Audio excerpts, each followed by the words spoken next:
عمران کی دھمکی سے مذاکرات خطرے میں۔ عمران خان نے ایکس پر اپنی تازہ ترین پوسٹ میں اعلیٰ درجے کی فوجی کمان کو ہدف بنایا ہے اور اس سے پی ٹی آئی اور حکومت بما اسٹیبلشمنٹ کے مابین جاری رسمی مذاکرات اور پس پردہ بات چیت دونوں کو خطرے میں ڈال دیا ہے۔ عمران خان رکنے والے نہیں، باوجود اس کے فوجی سربراہ اور پی ٹی آئی کی قیادت کے مابین ملاقات کے دوران دیے گئے اس مشورے کے باوجود کہ بات چیت کی کامیابی کے لیے فوج اور اس کی کمان کو ہدف نہیں بنانا چاہیے۔ عمران خان نے ایک بار پھر اپنی سوشل میڈیا اکاؤنٹ پر ایک جارحانہ پوسٹ کی ہے۔ یہ عمران خان کی مسلسل جارحانہ سوشل میڈیا بیانات آگے بڑھنے میں سب سے بڑی رکاوٹ ہے۔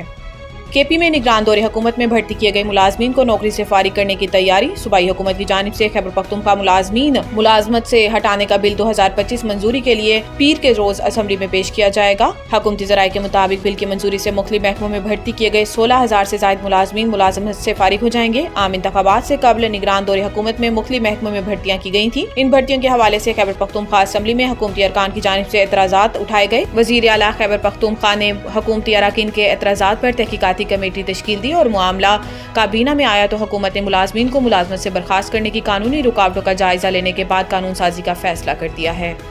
نجی حج اسکیم کے تحت پرکشش پیکج لینے والے خبردار، حج کلیئرنس سے مشروط۔ 30 لاکھ روپے سے زائد کا حج پیکج لینے والے عازمین کا حج ایف بی آر اور سیکیورٹی کلیئرنس سے مشروط کر دیا گیا ہے۔ 30 لاکھ روپے سے زائد کا پرائیویٹ پیکج لینے والے عازمین کے نام ایف بی آر کو بھجوائے جائیں گے۔ بھاری نجی حج پیکج لینے والوں کے نام کلیئرنس کے لیے سیکیورٹی ایجنسیز کو بھجوا دیے گئے ہیں۔ ایف بی آر متعلقہ عازمین کے اثاثوں اور ٹیکس کی چھان بین کرے گا۔ ایجنسیاں متعلقہ عازمین حج کے اسکروٹنی کریں گی۔ سیکیورٹی ایجنسی سے کلیئرنس کے بعد 30 لاکھ سے زائد پیکج والے عازمین کو حج کی اجازت دی جائے گی۔ 30 لاکھ سے زائد کا پیکج دینے والی کمپنیاں حج پیکج کی مکمل تفصیلات فراہم کرنے کے بعد ہوں گی۔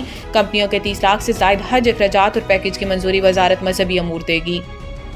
موجودہ اسمبلیوں کی کوئی حیثیت نہیں، ایسی اسمبلیاں تو میں مٹی سے بنا سکتا ہوں۔ فضل الرحمان چارسدہ میں تقریب سے خطاب کرتے ہوئے مولانا فضل الرحمان کا کہنا تھا کہ ہم نے آئین میں انسانی حقوق کا تحفظ کیا، انشاءاللہ ہماری کوششوں سے پاکستان سے سود کا خاتمہ ہو جائے گا۔ انہوں نے کہا کہ پختونخوا میں مذہب کی گہری جڑیں اکھاڑنے کے لیے این جی اوز کو استعمال کیا گیا، مدارس، علوم اور سیاست کی حفاظت ہماری ذمہ داری ہے۔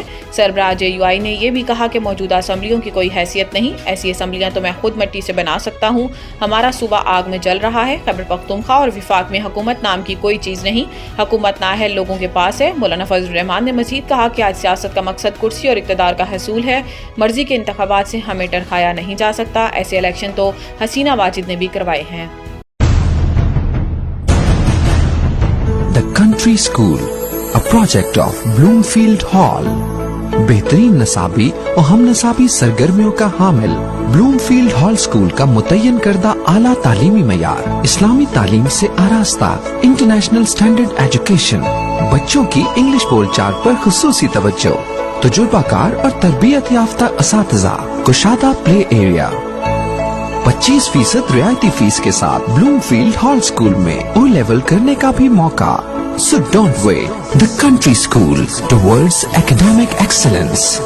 Sahiwal Campus, 160 Old Civil Line, Sahiwal, 040-422-4747. Jahaz Ground Campus, 20B, near Social Security Hospital, Jahaz Ground, Sahiwal, 040-450-37